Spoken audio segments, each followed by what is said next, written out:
Who are you most loyal to? Your family, your friends, your job? Many of us cannot say that the person that we're most loyal to is ourselves. Why is that? Because that would mean that you're being selfish, right? Wrong. That would mean that you're being self-aware. Self-awareness is something a lot of people don't talk about. Even if you think about from our childhood, a lot of us are raised to put other people first.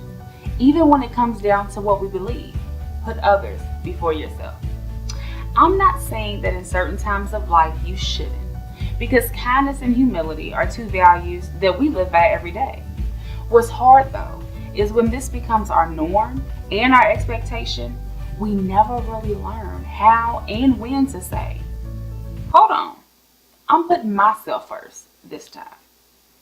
Now, if you're like me, it is very difficult to put yourself first sometimes, especially when you've been putting everyone around you first for so long.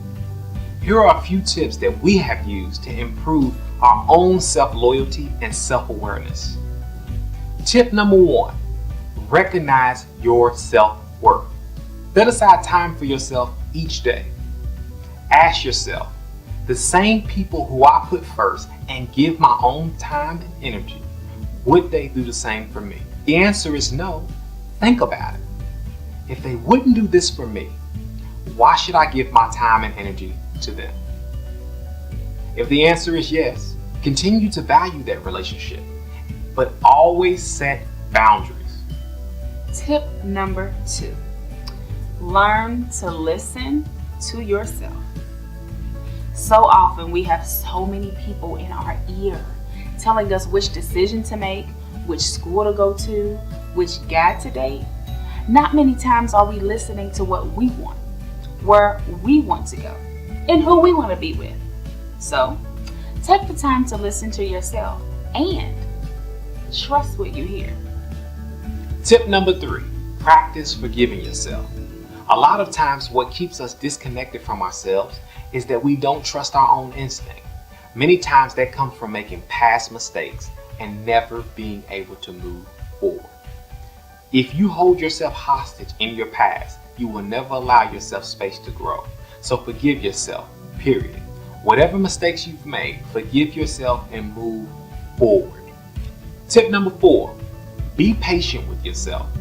This is a hard one to do because if you think about it, loyalty in relationships is sustained by how much patience you give the other person. You give them the time to make mistakes, time to change, time to grow, while remaining loyal. Now it's time for you to do the same thing for yourself. Tip number 5, celebrate you. You heard me. Celebrate yourself. When you succeed, celebrate. When you grow, celebrate. When you make changes that make you better, celebrate. We get so wrapped up in celebrating other people, throwing parties, putting together birthday dinners, giving pep talks, saying to our friends, great job, you did it, I'm so proud of you. But think about it. When's the last time you said that to yourself? Exactly. Self-loyalty and awareness is sustained by knowing that it's okay to celebrate you and to do it freely. Remember, putting yourself first doesn't mean that you're being selfish. It means that you're self-aware. Be encouraged and empowered to think, create, and change.